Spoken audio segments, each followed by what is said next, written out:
Если бы мне кто-то когда-то рассказал, что обычная аптечная перекись водорода может стать настоящим волшебником для моих цветов, я бы, честное слово, не поверила. Ну что это такое, пузырек за пару копеек, который обычно мы держим в аптечке на всякий случай? А оказывается, он может спасти корни, дать растениям второе дыхание, вернуть к жизни то, что уже почти потеряно, и даже отпугнуть вредителей, с которыми ничего не справлялось. Я впервые узнала об этом способе лет 7 назад, когда у меня начала чахнуть калатея. Красавица с бархатными листьями, капризная как принцесса, но очень любимая.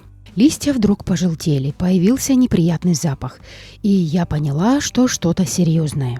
Перепробовав все, я вспомнила, как однажды услышала, что перекись помогает при гниении корней. И это был мой последний шанс, и я решила попробовать. Конечно, я полезла изучать, начиталась столько всего. Оказывается, перекись водорода – это не просто антисептик. Она содержит атомарный кислород, который, попадая в почву, насыщает ее, улучшает дыхание корней, а заодно убивает патогены. То есть это как бы экстренная реанимация для растений, прямо как искусственное дыхание для любимого цветка.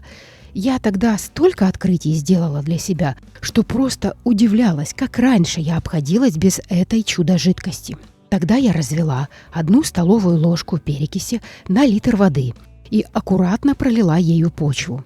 Я помню, как я боялась навредить, как будто я лечу не растение, а кого-то из родных. И вы не поверите, калатея ожила. Через несколько дней запах пропал, листья перестали вянуть, а через месяц она выпустила новый листочек. С тех пор перекись стала у меня верным помощником. Даже не помощником, маленькой волшебной палочкой на полке в ванной. Теперь я использую ее регулярно. И не только для калатей. Со временем у меня накопилось много практических приемов, и сегодня я хочу поделиться с вами самыми надежными и действенными. Вот вам мои проверенные способы, которыми я пользуюсь сама и с радостью делюсь. Во-первых, если растение подозрительно вянет, даже при правильном поливе, это может быть сигнал о проблемах с корнями. Часто это именно гниль или нехватка кислорода. В таких случаях я обязательно делаю обработку перекисью. Просто проливаю почву раствором. 1 столовая ложка на литр воды. Но не чаще 1 раза в 10 дней. Этого достаточно, чтобы помочь, но не переусердствовать. Главное – слушать свое растение, наблюдать, как оно реагирует. Иногда я даже делаю фото до и после, чтобы отслеживать динамику. И результаты порой просто поражают. Во-вторых, я использую перекись для обработки семян перед посевом. Особенно это касается редких и трудно всхожих растений, таких как адениумы, стрелиции или даже некоторых видов кактусов. Замачиваю семена на 30 минут в слабом растворе, чайная ложка на стакан воды. Потом промываю чистой водой. Это помогает убить возможные грибки, снять оболочку с трудно вскрываемых семян и ускорить прорастание. Я даже как-то сравнивала 2 поддона с перекисью и без, и разница была колоссальной. Там, где была перекись, всходы появились быстрее и выглядели крепче.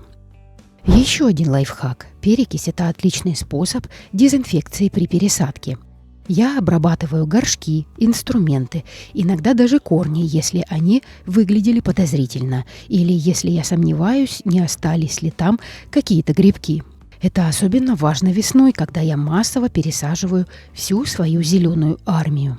Поверьте, ни одно самое красивое кашпо не стоит здоровья растения, если в нем спрятались бактерии. Никогда не пренебрегайте этим шагом. Это ваша страховка от неприятных сюрпризов. Я даже иногда опрыскиваю поверхность почвы раствором перекиси, особенно у растений, которые стоят в прохладном помещении для профилактики плесени. Еще перекись – это действенное средство против мошек. Знаете этих надоедливых мелких насекомых, которые заводятся в цветочных горшках, особенно зимой?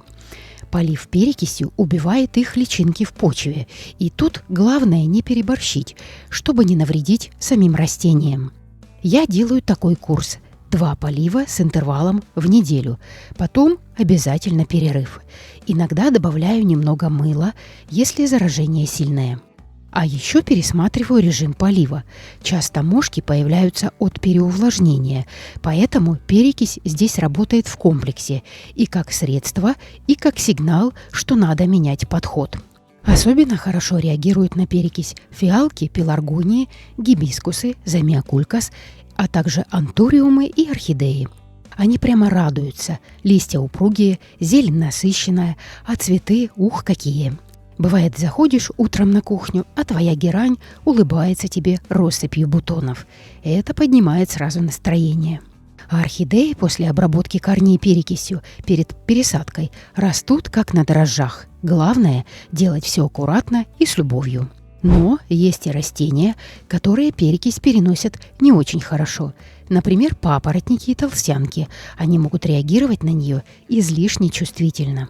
У таких зеленых неженок я стараюсь применять более мягкие методы ухода и не рисковать без крайней необходимости. А теперь я хочу поделиться с вами еще 7 полезными рецептами с перекисью, которые вы точно оцените. Первое. Оживляющий спрей для листвы. Смешайте 1 чайную ложку 3% перекиси водорода с 500 мл чистой, желательно отстойной воды комнатной температуры. Перелейте раствор в пульверизатор с мелким распылением и аккуратно опрыскайте листья растений с обеих сторон, избегая стекания капель. Лучше всего делать такую обработку утром или в пасмурный день, чтобы избежать ожогов от солнца. Особенно эффективно использовать этот спрей после болезни, стресса, пересадки или если растение долго находилось в пыльной, сухой среде. Такая обработка не только способствует восстановлению, но и предотвращает развитие вредных микроорганизмов на поверхности листьев. Повторять процедуру можно раз в 7-10 дней, внимательно наблюдая за реакцией растения. Второе. Очистка корневой системы при загнивании. После того, как вы аккуратно достали растение из горшка и удалили основную землю с корней, внимательно осмотрите корневую систему. Если есть потемневшие, мягкие или слизистые участки, аккуратно обрежьте их продезинфицированными ножницами. Затем приготовьте раствор. 1 чайная ложка 3% перекиси водорода на 1 литр чистой воды. Погрузите корни в этот раствор на 2-3 минуты и аккуратно промойте их. Такая обработка помогает обеззаразить поверхность корней, уничтожить патогены и грибковые споры, а также насытить ткани кислородом. После процедуры дайте корням обсохнуть в течение 15-20 минут на воздухе, а затем пересаживайте растения в новый, свежий, продезинфицированный грунт. Это особенно важно при реанимации орхидей, синполий, колотей и других чувствительных видов. Третье. Подкормка кислородом при слабом росте. Иногда бывает, что растение не растет, хотя вроде бы все в порядке. Полив, свет, температура. Часто причина кроется в уплотненной, плохо аэрируемой почве или в истощении корневой зоны. В таком случае можно использовать кислородную подкормку на основе перекиси водорода.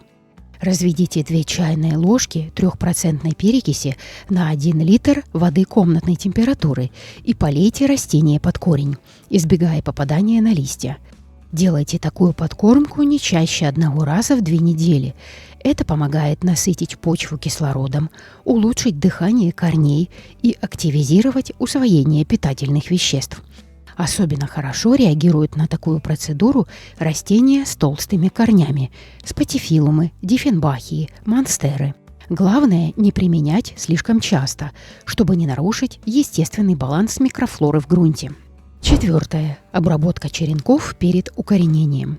Перед тем, как поставить черенок в воду или укоренить в грунт, его обязательно нужно продезинфицировать, чтобы снизить риск загнивания и заражения грибками. Для этого приготовьте раствор. 1 чайная ложка 3% перекиси водорода на 200 мл воды, примерно 1 стандартный стакан. Окуните нижнюю часть черенка, ту, что будет находиться в воде или в земле, в раствор на 10-15 минут. После обработки дайте черенку немного обсохнуть на воздухе. Такой способ особенно хорошо работает с пеларгониями, фикусами, колеусами, сцендапсусами и другими растениями, которые легко дают корни. Благодаря перекиси черенок укореняется быстрее, с меньшим количеством потерь, а также реже покрывается плесенью в воде. Это отличный способ повысить шансы на успех при размножении растений в домашних условиях. 5. Устранение грибка на поверхности почвы. Если вы заметили белесый налет или зеленую плесень на верхнем слое грунта, это может быть грибок или водоросли, особенно в условиях повышенной влажности и плохой вентиляции. Для обработки приготовьте слабый раствор. Половина чайной ложки 3% перекиси водорода на 200 мл воды. Перелейте в пульверизатор и аккуратно опрыскайте только поверхность почвы, стараясь не попадать на листья и стебли.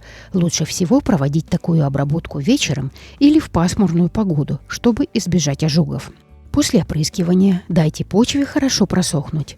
Повторить процедуру можно через 3-5 дней при необходимости. Также стоит рыхлить верхний слой почвы после обработки. Это помогает предотвратить повторное появление налета и улучшает воздухообмен. 6. Освежающий душ для пыльных растений. Добавьте 1 чайную ложку 3% перекиси водорода на 1 литр теплой, желательно отстойной воды. Перелейте раствор в пульверизатор и равномерно опрыскайте листья растений, стараясь покрыть как верхнюю, так и нижнюю стороны. Это помогает удалить пыль, которая мешает растению дышать, а также освежает внешний вид. Особенно актуально проводить такую процедуру зимой, когда воздух в квартирах становится сухим из-за отопления, а на листьях скапливается много пыли. Перекись не только очищает, но и помогает предотвратить появление плесени и мелких вредителей. После опрыскивания можно мягко протереть листья салфеткой или оставить их высохнуть естественным путем.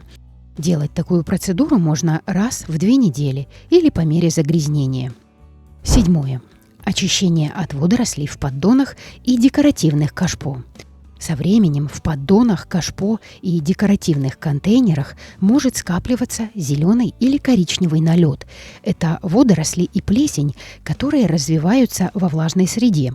Чтобы очистить такие поверхности, разведите 2 чайные ложки 3% перекиси водорода в 500 мл теплой воды. Смочите губку или щетку в растворе и аккуратно протрите все загрязненные участки. Особое внимание уделите стыкам и краям, где часто скапливаются остатки почвы и воды. Если налет старый и плотный, оставьте раствор на поверхности на 5-10 минут, а затем повторите чистку. После обработки промойте все чистой водой и вытрите насухо. Такой способ не только удаляет видимые загрязнения, но и обеззараживает поверхность, предотвращая повторное развитие микроорганизмов. При этом он безопасен для растений, если попадет внутрь кашпо или на край горшка. И вот вам еще один совет, о котором редко упоминают. Если вы выращиваете растения гидропонным способом или иногда ставите черенки в воду, можно раз в неделю добавлять в воду буквально несколько капель перекиси из расчета 2-3 капли на стакан. Это поможет избежать застоя, предотвратить появление слизи и плесени, а корешки будут развиваться активнее. Особенно хорошо это работает при укоренении в баночках на подоконнике. Вода дольше остается свежей, а процесс идет быстрее и с меньшими потерями. Попробуйте хотя бы пару из этих способов, и вы точно почувствуете разницу. А еще лучше выберите тот, что подходит именно вашим любимцам, и расскажите мне о результате. Но не забывайте, перекись – это не панацея. Это не значит, что теперь нужно все подряд заливать ей. Я всегда смотрю на состояние растения, чувствую его. Потому что каждое как человек. Одному нужна поддержка, другому – покой. Не бывает универсальных решений, но бывают волшебные средства, если их использовать с любовью и знанием. И перекись – одно из таких. Я бы даже сказала, что ее нужно воспринимать как аптечку первой помощи. Когда все хорошо, не трогаем. Когда есть тревожные симптомы, достаем и используем. Так что если у вас вдруг пожелтели листья, завелись мошки или просто хочется дать растению подпитку, попробуйте перекись. Только не забывайте про концентрацию и регулярность. А еще про наблюдение. Не забывайте смотреть, слушать, чувствовать, потому что растение всегда подскажет, благодарно ли оно вам за заботу. Оно живое, оно разговаривает с нами, пусть и без слов. Напишите о своем опыте в комментариях. Я читаю каждое сообщение и стараюсь лично отвечать. А самые интересные идеи и вопросы обязательно попадут в следующее видео. И, конечно, если вам было полезно, поддержите меня подпиской. Это как капелька перекиси для меня.